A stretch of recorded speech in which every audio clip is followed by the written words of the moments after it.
On a publié cette vidéo récemment, elle a eu 1 sur 10 sur son YouTube Studio, plus de 10% de CTR.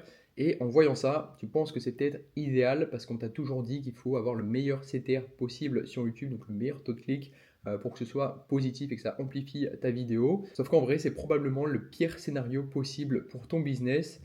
Parce que le vrai danger sur YouTube, c'est pas forcément d'avoir un mauvais CTR, mais au contraire d'avoir un excellent CTR sur la mauvaise audience. Donc aujourd'hui, je vais te montrer quelque chose que presque personne ne comprend vraiment.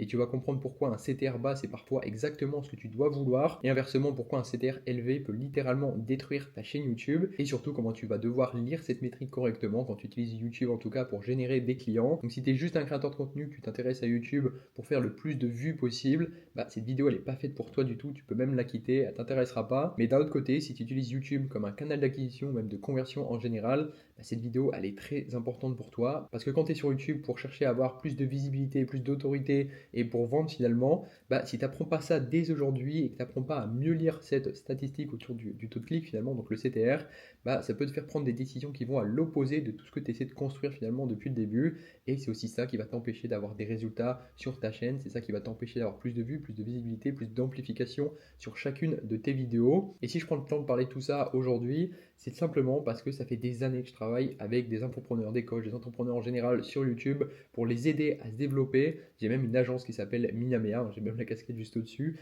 où on a un service dédié à la miniature YouTube, la rédaction de titres aussi, donc on s'occupe du packaging externe. Donc forcément 7 jours sur 7 depuis 5 ans, je mange matin, midi, soir de la data avec mes clients autour du taux de clic, donc le CTR en général, parce que forcément la minia et le titre, ça va venir en partie influencer ça. Et je précise bien en partie, parce que tu vas comprendre juste après que finalement il n'y a pas que la miniature qui va venir influencer le CTR, et loin de là, il y a beaucoup plus de métriques à comprendre.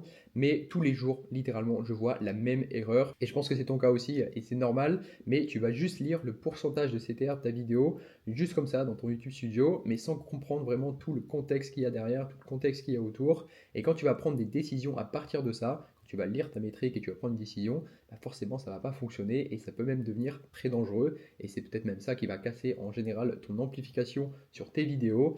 Et c'est exactement ce qui fait pivoter entre guillemets tout ton contenu ou toute ta stratégie de contenu dans la mauvaise direction et qui peut vraiment impacter les résultats de ta chaîne. Parce que si je prends un peu de recul, aujourd'hui tout le monde littéralement est persuadé de plusieurs choses, enfin de lier le CTR un peu indirectement avec la miniature et d'une mauvaise manière. Donc déjà le fait d'avoir une bonne miniature va apporter un bon CTR, c'est faux, ou avoir un bon CTR c'est uniquement grâce à la miniature. Inversement, c'est pareil, si ton CTR est mauvais, c'est forcément à cause de ta miniature. Ça, c'est faux aussi. Et même si je creuse un peu et que je vais beaucoup plus loin, juste le fait de penser simplement qu'avoir un mauvais CTR, c'est forcément un problème, c'est complètement faux et c'est un réel problème. Et pour que tu comprennes pourquoi, il faut vraiment que tu maîtrises à 100% le cycle de vie, on va dire, d'une vidéo YouTube quand elle est upload sur la plateforme, donc du moment où tu vas poster la vidéo jusqu'au moment où elle va être amplifiée.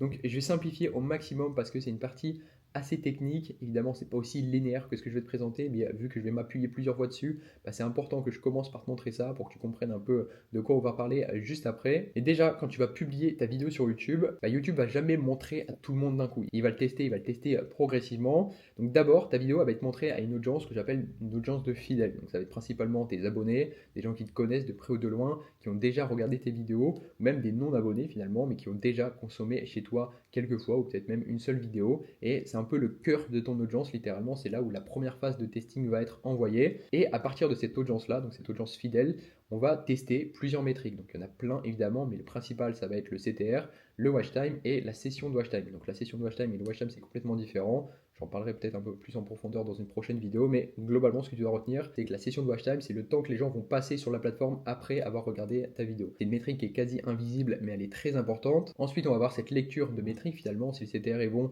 et que tu as des signaux positifs en général, tu vas amplifier vers une nouvelle audience, donc une audience tienne finalement. C'est là qu'il va chercher des profils similaires à ceux qui ont déjà bien réagi, donc des gens qui sont à ce moment-là normalement intéressés par ton sujet, mais qui ne te connaissent pas forcément, ou alors de près ou de loin encore une fois, et il va retester encore une fois, est-ce que le CTR est toujours bon face à cette nouvelle audience, est-ce que le reste aussi va suivre, évidemment je te l'ai dit, il n'y a pas que ça, et si oui, il va continuer à amplifier de plus en plus. jusqu'à toucher une audience de plus en plus froide finalement, et c'est là qu'on arrive de plus en plus vers des inconnus, donc des gens qui t'ont jamais vu, qui n'ont jamais vu ton visage, qui ne savent pas qui tu es, qui ne connaissent pas ton prénom du tout, mais logiquement toujours plus ou moins intéressés par le sujet de ta vidéo, et plus ça va amplifier, plus on va toucher forcément des inconnus, de moins en moins intéressés par le sujet, par toi, ou en général par ton contenu.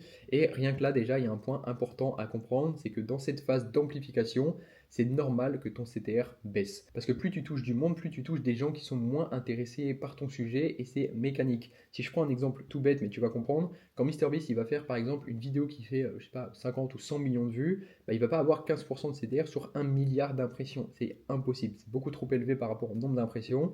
Donc je vais approfondir beaucoup plus après, mais c'est un premier cas. Si ton CTR baisse pendant cette amplification pour ta vidéo YouTube, bah, c'est pas forcément un problème, et au contraire c'est simplement un signe que ta vidéo fait de plus en plus d'impressions et qu'on est dans une vraie phase d'amplification finalement. Donc voilà comment fonctionne YouTube en général quand tu postes une vidéo. J'ai simplifié au maximum évidemment, mais c'est pour que tu visualises un peu tout parce qu'on va revenir dessus plusieurs fois.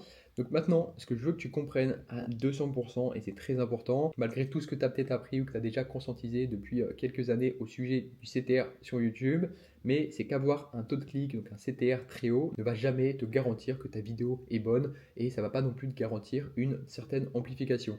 Et inversement, avoir un CTR très bas, ça ne veut pas dire non plus que tu n'auras pas d'amplification et que ta vidéo elle va pas fonctionner, que tu ne feras pas de vues. C'est complètement faux, parce que le CTR, c'est un mot que je vais utiliser 30 fois je crois dans cette vidéo, mais ça veut absolument rien dire tout seul. Il va dépendre à 200% de qui va voir ta vidéo. Et pour ça, je vais te montrer deux cas très simples pour que tu visualises encore une fois. J'essaie de simplifier au maximum. Je sais que c'est assez technique en général, mais je veux simplifier au maximum. Mais sur la première vidéo que je t'afficherai, on a eu 10% de CTR avec très peu d'impressions et une vidéo qui a fait très peu de vues. Et sur la deuxième vidéo, on a un CTR beaucoup plus bas, mais beaucoup d'impressions et une vidéo qui fait beaucoup de vues au final. Donc tu vois, sur cet exemple, on a la vidéo B, donc la deuxième vidéo que je t'ai présentée, qui fait un peu plus de vues avec un CTR deux fois plus bas. Et la raison, elle est très simple, c'est parce que YouTube l'a poussé à une audience qui est beaucoup plus large. Et c'est exactement ce que YouTube a cherché à chaque fois. On parle toujours d'algorithme, mais c'est pas vrai, c'est du comportement humain et c'est le plus important. Il va pas forcément pousser ta vidéo à une nouvelle audience parce qu'elle a juste un bon CTR, même si ça fait partie des métriques importantes. Il va pousser une vidéo qui fonctionne sur de nouvelles audiences dans cet objectif finalement d'aller amplifier petit à petit et de plus en plus loin finalement. Et comme tu le vois sur la première vidéo, même avec plus de 10% de CTR sur une petite audience, bah, ta vidéo elle peut mourir et ne jamais s'amplifier. Par contre, une vidéo avec seulement 4, 5, 6% de CTR sur une très grosse audience potentiellement plus froide forcément, bah, ça peut littéralement exploser, toujours dans ce rôle d'amplification. Et donc à ce niveau-là, tu dois comprendre que les impressions, c'est beaucoup plus important que ton CTR dans la lecture évidemment de tes métriques. Je ne dis pas que tes impressions sont plus importantes ou qu'il y a une métrique plus importante que d'autres, mais dans la lecture de ton CTR, tu dois prendre en compte tes impressions, parce que si tu as un CTR élevé sans aucune diffusion, ça sert à rien, tu ne feras pas forcément des vues avec ta vidéo. Donc arrête de lire vraiment ton CTR juste seul comme une métrique à l'ouest des autres, c'est pas du tout le cas. Donc ce qui va venir faire la différence, c'est simplement le sujet de ta vidéo. On va en parler aussi juste après et je vais approfondir tout ça évidemment. Mais si tu mets en avant un sujet qui va potentiellement intéresser beaucoup plus de monde, où tu as une belle curiosité, ou au minimum un bel angle pour emballer tout ça, c'est là qu'on va parler de packaging externe en tout cas, bah, tu auras plus facilement des impressions et tu feras plus de vues même si ta métrique de CTR, encore une fois, n'est pas à 10, 12 ou 15% et qu'elle est beaucoup plus basse.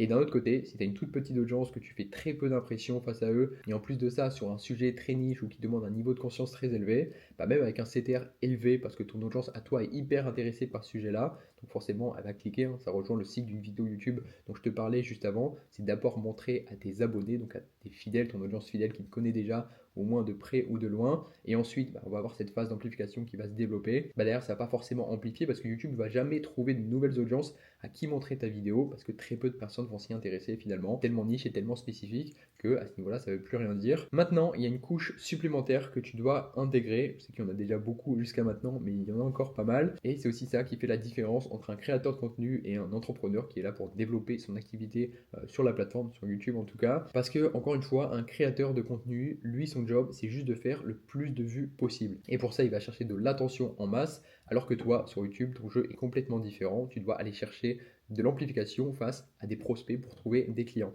Et ça change tout parce que ton marché est forcément limité. Tu ne peux pas parler à tout le monde en même temps. Et si tu essaies de le faire, bah, tu vas te retrouver avec un gros problème bien plus important qu'un mauvais CTR. Je t'en ai parlé rapidement en début de vidéo. Et c'est là qu'intervient un concept très important. Donc le TAM, le TAM, le Total Addressable Market. Et comme d'hab, pour simplifier ça au maximum, je vais prendre un exemple. Imagine que tu vends, je sais pas, des sites internet pour des avocats. J'avais fait cette data-là en live ce matin, enfin quand j'avais fait un petit live avec mes clients, donc je vais reprendre le même exemple. Mais en France, on avait compté environ 80 000 avocats actifs. Donc ton TAM à ce niveau-là, quand tu vends des sites internet pour eux, c'est littéralement 80 000 personnes et pas une de plus. Et en réalité, même si on creuse un peu, c'est beaucoup moins parce que tout le monde n'est pas sur YouTube. Mais peu importe, on va faire très simple encore une fois. Donc si tu fais une vidéo sur YouTube qui fait 200 000 vues, mathématiquement, tu es sorti de ton marché. Les 120 000 personnes que tu auras touchées en plus, ils te servent à rien, littéralement. Mais le vrai problème, c'est pas juste qu'elles ne vont pas acheter. Parce que à la limite, tu peux dire, je m'en fous, je préfère faire 200 000 vues avec 190 000 vues complètement disqualifiées et vendre un peu plutôt que de faire 3 000 vues et vendre qu'avec 100 personnes. Mais ça va beaucoup plus loin que ça parce que sur ta vidéo qui va faire 10, 20 ou 30 fois plus de vues que d'habitude, peu importe, bah, cette audience que tu vas toucher, qui va être intéressée par toi, par ton contenu en général, qui va arriver avec cette vidéo qui a très bien fonctionné, elle va peut-être s'abonner. Et ça, c'est pas une bonne chose parce qu'elle va interagir derrière, elle va suivre ton contenu et elle est venue voir ta vidéo pour des raisons très précises. Donc automatiquement, ça deviendra ton audience la plus chaude ou tienne, en tout cas au maximum pour tes prochains lancements.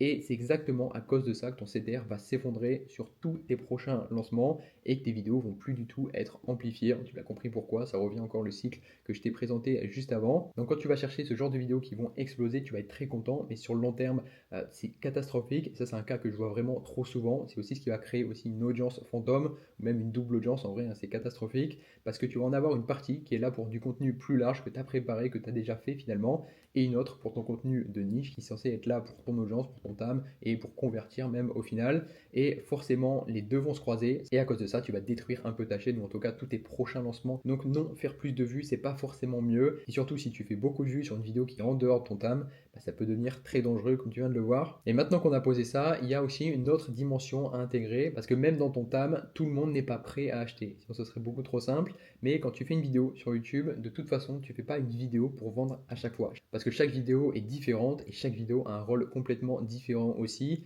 Et surtout, le point le plus important, c'est qu'il existe des niveaux de conscience que je vais te présenter juste après. Et selon le niveau de conscience de la personne que tu vas cibler, c'est aussi là que ton CTR, donc ton taux de clic, encore une fois, va naturellement être différent et peut-être beaucoup plus bas ou beaucoup plus haut en fonction du type d'audience que tu vas toucher. Donc à ce niveau-là, si on parle uniquement des niveaux de conscience, il y en a trois qui existent.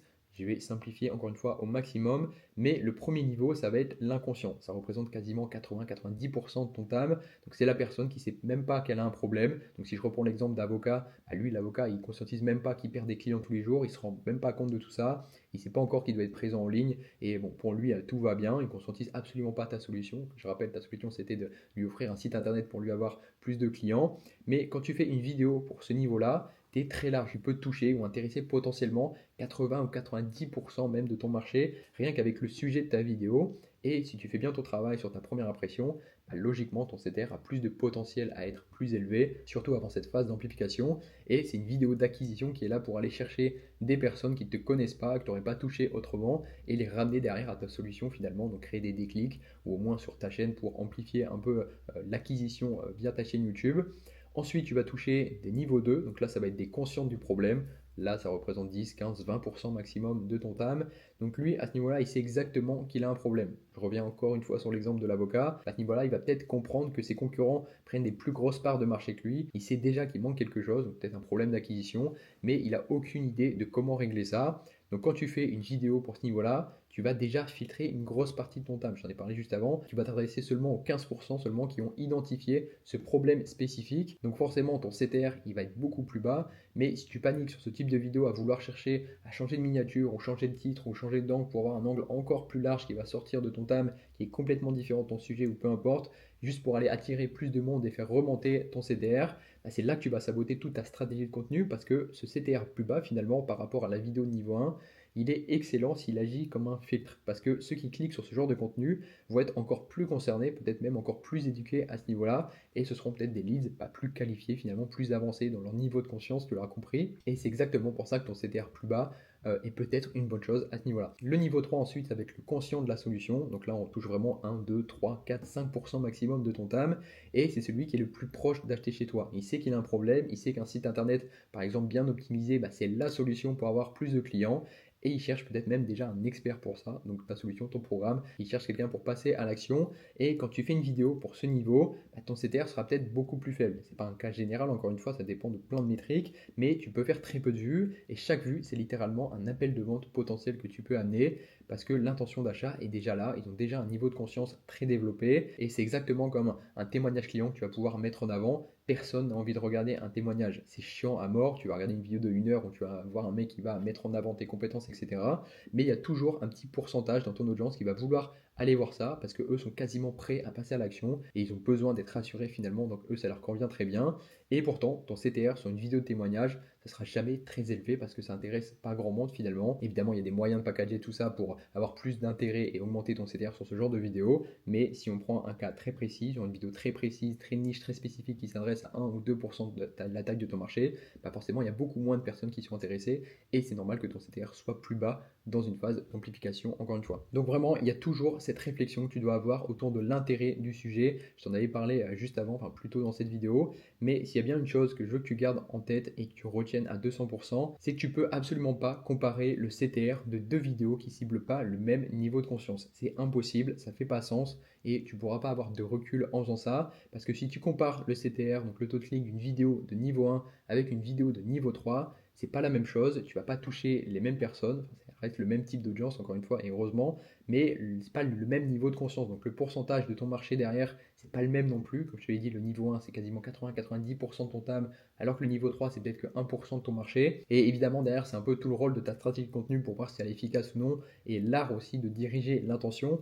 Mais si tu arrives à faire entrer des inconscients, donc avec du contenu un peu plus large, toujours dans ton TAM, hein, c'est très important, il ne faut pas en sortir, et à leur faire prendre conscience de leurs problèmes, puis à les amener vers ta solution, bah, tu as tout gagné forcément, parce qu'en plus de l'acquisition, donc tu vas avoir plus de visibilité, bah, tu vas multiplier naturellement tes conversions. Encore une fois, je simplifie, c'est pas aussi linéaire que ça, mais il faut mettre en place des choses très intéressantes pour diriger l'intention du début à la fin et d'alimenter tout ça finalement. Et forcément, une erreur que je vois beaucoup, et c'est la pire erreur littéralement, ce serait de vouloir faire le plus de vues possible et donc de sortir de ton TAM pour faire ça. Ça, je sais que tout le monde cherche à faire. Sur certains marchés, ça peut évidemment être intéressant, mais c'est du 1% en général.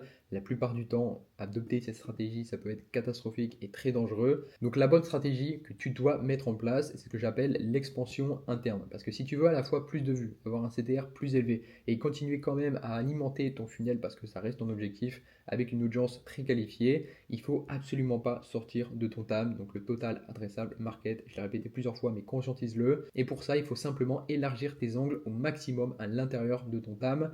Et je vais donner un exemple concret avec un de mes clients. Encore une fois, je prends toujours des exemples sur lesquels j'ai travaillé, comme ça je peux donner de la data assez précise pour que tu visualises ça. Mais c'était une chaîne qui stagnait depuis plusieurs mois parce qu'il proposait toujours du contenu assez spécifique. Il visait principalement du niveau 2 ou du niveau 3, hein, c'est les niveaux de conscience que je t'ai présenté un peu plus tôt. Et en faisant ça, bah, c'est très bien, tu vas pouvoir te positionner très intelligemment pour l'algo, pour le côté humain aussi de ta chaîne, pour créer ta micro-audience, ta micro-niche. Mais au bout d'un moment, ça suffit plus et en faisant ça, tu t'adresses uniquement à 10-15% de ton marché alors que tu peux aller beaucoup plus loin. Et ce qu'on a mis en place pour ce cas spécifique, encore une fois, je ne fais pas du tout de cas général, c'est de faire un concept malgré une taille de marché assez réduite qui va intéresser cette fois-ci non pas 15%, mais 100% de son TAM, donc son total adressable market. Et rien qu'en faisant ça, dès le premier épisode, c'est devenu la vidéo la plus populaire de sa chaîne avec plus de 50 000 vues. Elle a fait plus de 11% de CTR au lancement et même après une phase d'amplification et plus de 400 000 impressions, on est resté sur un CTR autour de 7-8%. Et cette vidéo à elle seule a quand même ramené plus de 40 appels de vente vers son offre high ticket.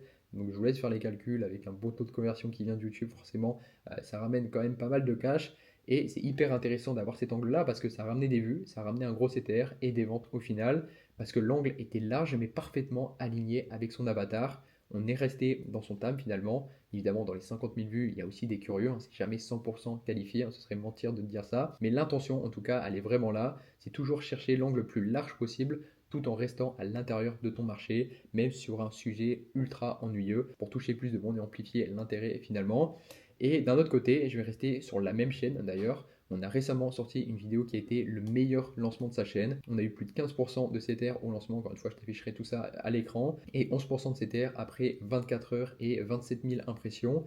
Et pourtant, cette vidéo, encore aujourd'hui, à l'heure où je te parle, elle a ramené aucun appel de vente. Et cette fois, c'est pas parce que la vidéo elle est mauvaise, elle a fait des vues quand même, elle a eu de l'intérêt face à son audience, il y a eu beaucoup d'interactions, mais c'est simplement parce qu'avec ce type de vidéo, on va toucher des inconscients, donc des personnes du niveau 1, et ces personnes, elles sont pas encore prêtes à acheter, elles vont nourrir le funnel, elles vont peut-être regarder d'autres vidéos, monter en conscience et convertir beaucoup plus tard. YouTube, il faut le voir comme du long terme, j'en ai parlé au début de la vidéo, mais tu vas pas vendre à chaque fois sur toutes les vidéos, chaque vidéo a un rôle important, et ça, je pense que tu l'as compris. Alors pour résumer un peu tout ça, très simplement, parce qu'on a vu beaucoup de choses, j'en ai conscience, mais je vais simplifier encore une fois. Si ta vidéo elle est en dehors de ton TAM, c'est très dangereux, peu importe le CTR que tu vas avoir, parce que tu vas toucher et nourrir une mauvaise audience. Si ta vidéo elle est niveau 1 dans ton TAM avec un gros CTR, c'est excellent, c'est ce que tu dois chercher pour un côté acquisition, mais ça ne va pas forcément convertir tout de suite. Je t'ai donné un exemple juste avant, parce que ces gens ne sont pas encore prêts à acheter, ils ne sont pas encore intéressés par ton offre. Et d'un autre côté, si ton CTR est bas sur ce type de vidéo, c'est que tu dois revoir ton angle, ton packaging externe obligatoirement, sauf si la vidéo a beaucoup d'impressions évidemment et qu'elle touche une audience différente. Encore une fois, c'est du cas par cas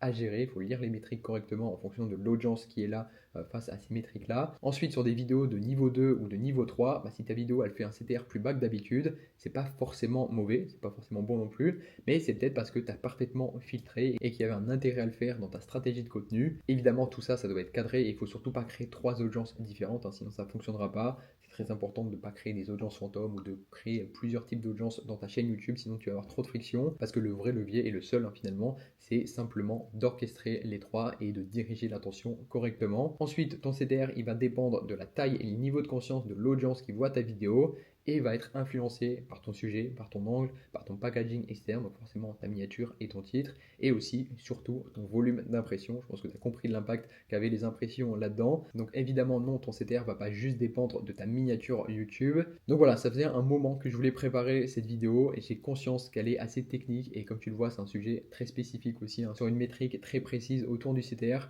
qui en plus de ça a énormément de variables, de facteurs à prendre en compte. Donc tu n'es pas obligé de tout maîtriser, mais en tout cas j'espère au minimum que tu vas conscientiser le plus important et comprendre un peu tout ça pour ne plus faire les mauvais choix, les mauvaises décisions dans les prochaines semaines sur ta chaîne. Si tu vas aller plus loin et voir comment je pourrais travailler sur ta chaîne pour la développer et te garantir plus de vues, plus de CTR, plus de clients en général sur YouTube dès les prochaines semaines parce que ça reste des métriques mesurables, tu sais comment ça fonctionne, le lien est dans la description et tu pourras suivre un peu tout ça. Sinon, tu m'envoies un message sur Instagram et on en discute. En tout cas, merci de m'avoir écouté jusqu'ici. Ciao.